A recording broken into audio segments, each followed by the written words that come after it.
한번 미국 증시를 수놓았던 뜨거운 종목과 인사이트를 정리해봅니다. 이항용의 월가이드 시작합니다. 이항용 MTN 전문위원 모셨습니다. 안녕하십니까? 네, 안녕하세요. 네, 안녕하십니까? 자, 오늘도 핫스탁 들어가기에 앞서서 오픈 AI 얘기를 좀 해보도록 하겠습니다. 샘 알트만 CEO가 저도 이제 이름이 친숙할 정도로 굉장히 유명한 분인데 갑자기 해임을 당했다고 들었어요. 그러면서 엔비디아 그리고 마이크로소프트 주가가 다 좀 빠졌더라고요. 어떻게 보셨습니까? 네, 맞습니다. 지난 주말에 있었던 여러 가지 이슈 중에 가장 큰 이슈는 역시 오픈 AI를 이끌어 왔고요. 지금까지 개발하고 창업하고 했던 모든 것에 중심이 있던 샘 알트만이 전격적으로 이사해서 한마디로 해임된 건데 한마디로 쫓겨난 거거든요. 예, 그러니까요. 이것이 가장 큰 뉴스가 됐고요. 그런 일이 왜 벌어졌느냐에 대한 다양한 해석. 여기 있었고요.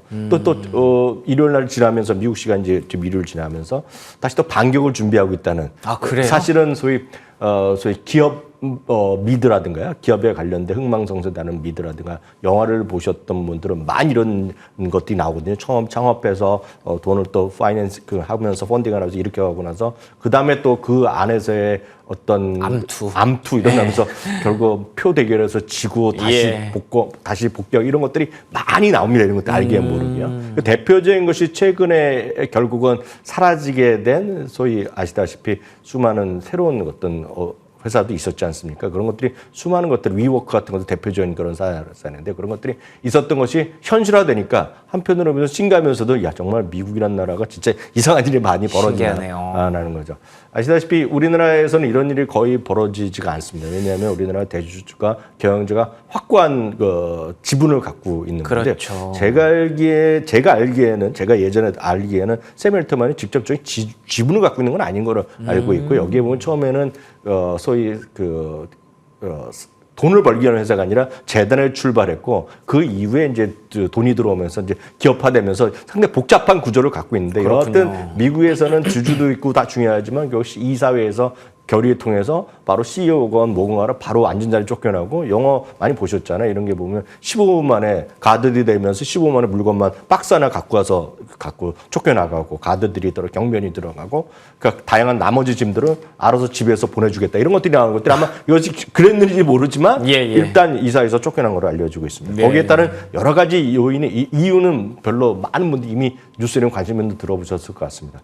실제로 보면 뭐 여동생이 또 상당히 이슈거리가 있었기 때문에 보시는 분 계시겠지만 그런 일도 있을 수 있다라는 얘기도 좀 충분히 있었다는 얘기겠고요. 그 안에서의 다양한 암투, 다양한 경영의 앞으로의 활로에 대한 어떤 이견이 있을 수 있었겠고요. 다만 공식으로 나온 것은 이 양반이 지금 회사에 대해서 커뮤니케이션이 솔직하지 않았다는 얘기는 했거든요. 그래서 이거에 따른 이슈가 있었고 다양한 앞으로의 노력을 위해서 결국은 해임의 절차가 밟아졌다는 얘기하고 있고요. 샘 알트만은 지금까지 나온 공식적으로 보면 자기가 트위터로 올리면서 했던 얘기는 있죠. 자기가 조만간 이거에 관해서 얘기할 일이 있을 것이다 얘기했고요. 앞으로 그동안 여러분들과 함께해서 행복했다 이런 얘기가 있었고요. 또 실제로 보면 이 회사가 이렇게 커진 거에 대해서 여러분까지 알고 저도 익숙해진 것은 큰 뒷배가 있었던 거죠. 그리고 마이크로소프트가 돈을 투자를 했기 때문에 많이 커졌던 건데요.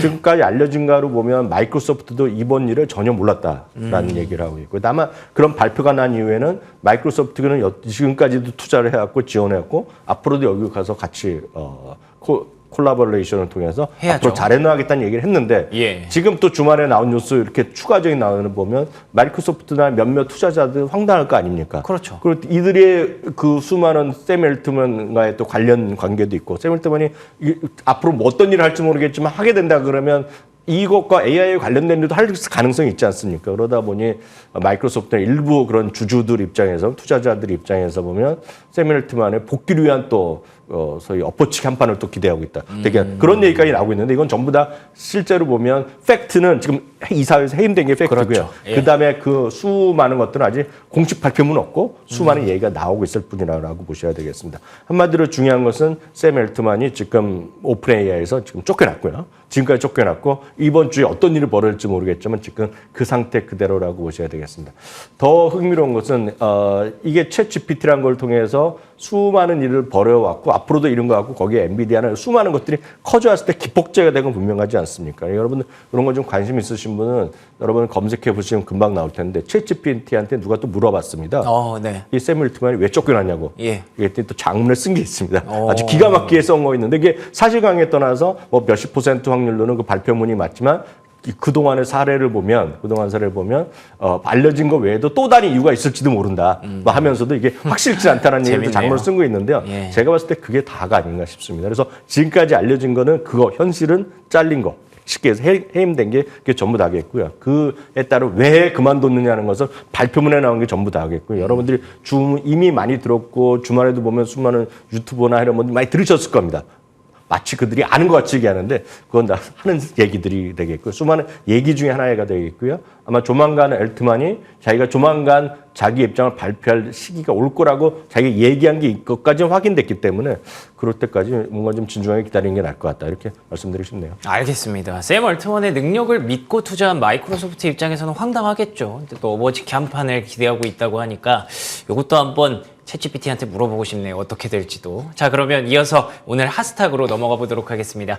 자, 첫 번째 핫스탁은 갭입니다. 여기 나오는 이 멘트가 로이터에서 이번에 갭 실적 발표를 보고 쓴 제목이더라고요. 옷장 정리가 결실을 맺기 시작했다. 그러니까 재고를 22% 줄였다고 합니다. 어떻게 보셨습니까? 네, 말씀드리기 전에 다시 한번 정확히 말씀드리면 마이크로소프트에서도 이렇게 엎어치기 한다는 것은 사람들이 하는 얘기고 공식적으로 발표한 건 앞으로도 계속해서 협업을 잘하겠다까지가 팩트입니다. 네, 나머지는 전부 다 사람들이 하는 얘기다. 뉴스에 알겠습니다. 나오는 게는 공식적인 건 하나도 없다는 거 다시 한번 여러분 오해하지 않기 위해서 네네. 다시 한번 죄송합니다. 확인드리겠고요. 이 부분도 바로 이 화면이 사티아 나델라가 직접 멘트한 겁니다. 직접 공식 발표한 게 전부 다다라고 일단 이해하시면 되겠고요. 그 내용은 과거에도 앞으로도 열심히 같이 일하겠다. 그게 여태까지 공식 멘트다라고 먼저 좀 이해하셔야 되겠고요. 갭 얘기해 드리면 아까도 깜짝 실적이 나왔습니다. 19센트가 이익이 예상됐는데요. 무려 59센트의 이익이 났고요. 36억 달러의 매출이 예상됐는데 37.7억 달러가 나왔습니다. 다만 핵심적인 것은 지난주에 수많은 소위 유통업체들이 실적을 발표하면서요.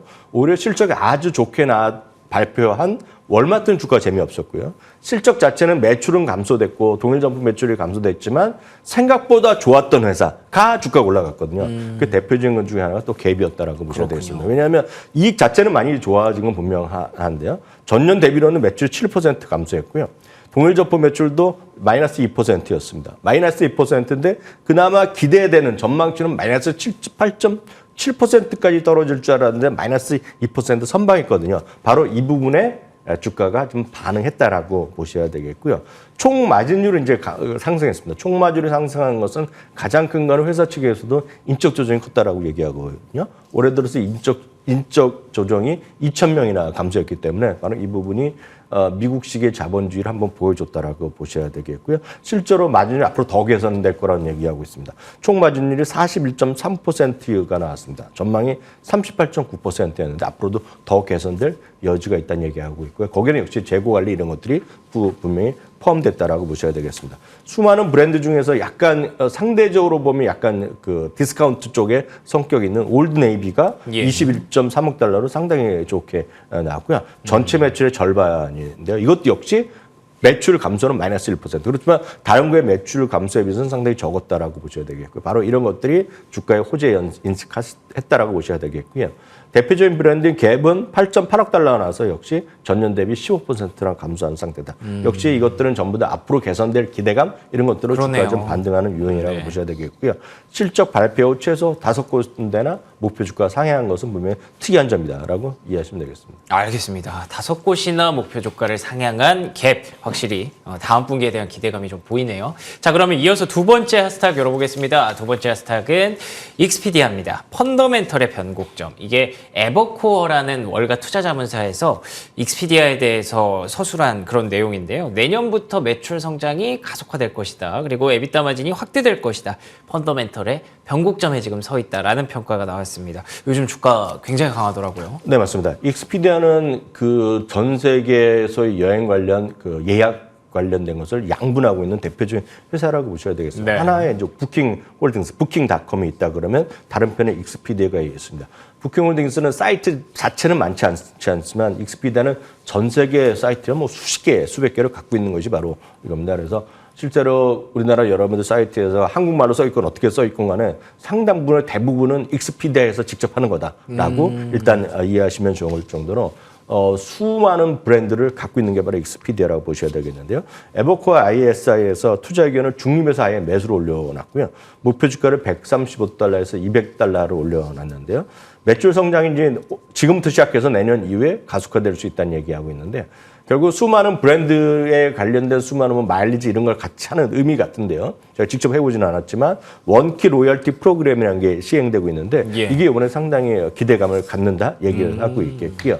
예약이라든가 매출, 숙박수 등 지표가 부킹홀딩스나 에어비앤비 수준으로 성장할 것이라고 일단은 얘기를 하고 있으면서 익스피디아에 대한 자기네 기존의 눈높이를 중립에서 매수를 올렸다라고 보셔야 되겠습니다.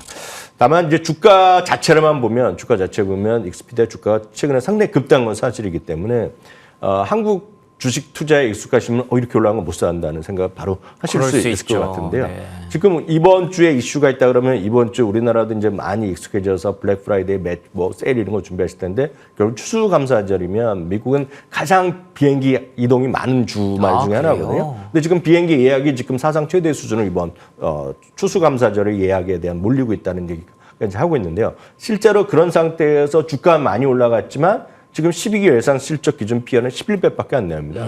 11배라는 것은 지금 그 S&P 500이 지금 올라가서 지금 18.4배, 18.5배거든요. 그런 상태에서 11배라는 것은 엄청 상대적으로 저평가에 대한 게 충분한 저평가는 분명하다라고 보셔야 되겠고요. 11월에 기대 이상의 실적 발표한 이후 11초를 발표한 이후에 글로벌 여행 수요가 견조함을 다시 한번 확인해 줬습니다. 이거는 위에서뿐만 아니라 에어비앤비, 부킹홀딩스 똑같은데요. 여튼 그런 이후에 목표 주가가 최소 4곳이나 올렸다라고 보셔야 되겠습니다. 반면에 이 그 에버코어 IS에서 이런 익스피디아는 투자 의견을 상향했지만 반대로 에어비앤비는 또 매수해서 중립으로 하향했고요. 주식 투자하기 위해서는 리스크 대비 리턴에 대한 기대 수준이 있어야 되는데 지금 그 수준에서 에어비앤비는 좀 너무 심하다라는 얘기를 하면서 한쪽은 올리고 한쪽은 내렸다라는 것도 참고하시면 좋겠습니다. 같은 섹터 안에서도 이렇게 종목별로 투자 의견이 갈린다는 거 최근에 시장의 가장 큰 핵심 포인트 중 하나인 것 같습니다. 자, 그러면 이 종목은 어떨까요? 차지 포인트입니다. 이 종목은 시장 자체에 대한 고민이 좀 크죠. 고금리가 지속된다면 전기차 시장에 대한 고민은 이어질 수밖에 없으니까요. 주가가 좀 많이 빠지던데 어떻게 보세요? 맞습니다. 지난 금요일 날 주식시장에서 아까 이슈를 보면 앞서 샘 울트만 이슈가 가장 컸겠고요. 종목으로 보면 갭이 급등한 거가 가장 큰 관심. 또 반대로 떨어진 거 보면 차지 포인트의 급락. 30% 넘는 급락을 보이면서 주가는 지금 뭐 2%, 2달러 정도밖에 안 오니까 엄청나게 떨어졌습니다. 맞습니다. 이런 것이 대표적으로 이제 그 단순한 꿈과 희망을 쫓아 사는 성장주의 일변, 성장주의 좀 적잖은 성장주에 집중하는 투자자들의 좀 쉽지 않은 것들을 보여주는 것이 바로 차지 포인트가 아닌가 싶습니다. 지금 그림이 잘 안 보이기 때문에 제가 화살표까지 표시해놨거든요. 그러네요. 저 상태에서 갭이 나면서 잘 보이지도 않은 저 아래 화살표 있는 점이 되겠거든요. 그러니까 그만 주가는 훅 떨어졌다라고 보셔야 되겠고요. 딱 이 부분은 두 가지가 여러분들이 깜짝 놀라실 것 같습니다. 이 회사가 지금 실적을 지난 금요일 날 발표한 게 아닙니다. 실적은 12월 초에 발표하는데 이번에 자기네 실적이 이렇게 안 좋을 것 같아요 라고 얘기한 겁니다. 그러니까 스스로 먼저 좀 얘기하는 겁니다. 그게 바로 미국식 자본주의의 그런 핵심적인 포인트가 되겠고요. 회사 측에서는 가짓기를 했는데 이렇게 안 좋았을 때 얘기 안 하는 것도 불법이거든요. 그러니까 정확히 얘기하는 것이 미국식 자본주의, 미국식 상장회사의 기본적인 어떤 방향성, 그때 우리나라랑 많이 다르다는 것 좀 느끼실 수 있을 것 같고요. 그만큼 투명한 거래를 위해서 노력하는 것이 되겠습니다. 회사에서도 정확한 이유를 얘기를 하고 있습니다. 정확히 얘기하는 거가 고금리다 얘기하는 거죠. 고금리로 인해서 경영의 어려움을 표현을 하고 있겠고요. 아시다시피 지금 전기차 시장은 전부 다 쉽지 않습니다. 쉽지 않은 거. 우리나라도 마찬가지 많은 분들이 이미 뉴스들을 듣던데요. 그 중심에 누가 있다? 테슬라가 있는 겁니다. 그렇죠. 테슬라가 가격을 내리다 보니 지금 전 세계 자동차의 전기차 회사들은 전기차를 순수하게 만든 차 돈을 버는 회사 두 개 회사밖에 없다고 말씀드렸잖아요. BYD랑 테슬라밖에 없고 기존의 내연기관 자동차를 만드는 회사는 전기차로 다 마이너스를 나고 있는데 테슬라가 그렇게 가격을 내리고 더 내리겠다고 얘기하니 지금 비싼 가격으로 유지되지 않는 거죠. 그래서 힘들죠. 여러분들 조금만 검색해 보시면 모델 3랑 모델 Y랑 경쟁될 만한 뭐 국산차건 외국산차가 보면 비교가 안 되는 정도가 많이 있거든요. 특히 미국에서 보조금 차이가 들어가면 그게 현실이다 보니까 그만 쉽지 않고 테슬라 이렇게 강해진 것은 쉽게 해서 자기네들의 어떤 슈퍼스테이션을 갖고 있는 거거든요. 충전 장치를 다 갖고 있고 그러다 보니까 워낙 광범위하게 퍼져 있으니까 아시다시피 올해 내내 있었던 것이 GM, 포드, 심지어는 현대자동차도 미국 북미에서는 테슬라의 그런 충전 시설을 이용하게 한 거 아닙니까? 그렇죠. 표준이 됐죠. 표준된 거 아닙니까? 예. 그렇기 때문에 독립적으로 전기차 충전을 설비를 하고 해서 노력했던 회사들은 쉽지 않은 거죠. 않죠. 굳이 왜냐면 테슬라가 많이 깔아놨는데 그럼요. 굳이 해야 된다라는 얘기가 많이 있는 거죠. 우리나라에서 은근히 테슬라 지금 충전소가 많이 늘어나고 있다는 걸 저는 느끼고 있는데, 그래요? 예, 미국은 뭐 압도적으로 많이 늘어나고 있는 것이 핵심적인 수가 되겠거든요. 그래서 지난 가을인가요? 5만 대까지 지금 5만 번째가 들어갔기 때문에 5만 대면 100대 중에 한 대 있다는 겁니다. 전 세계 지금요. 500만 대가 팔렸기 때문에 5만 대의 그런 기기를 갖다 설치했기 때문에 그만큼 테슬라 외에 그런 전기차나 전기차 관련된 것들은 앞으로도 쉽지 않을 것 같다라는 말씀을 드릴 수밖에 없겠고요. 하여튼 적자 회사의 어려움을 아주 극명하게 보여준 사례였다라고 이해하시면 되겠습니다. 알겠습니다.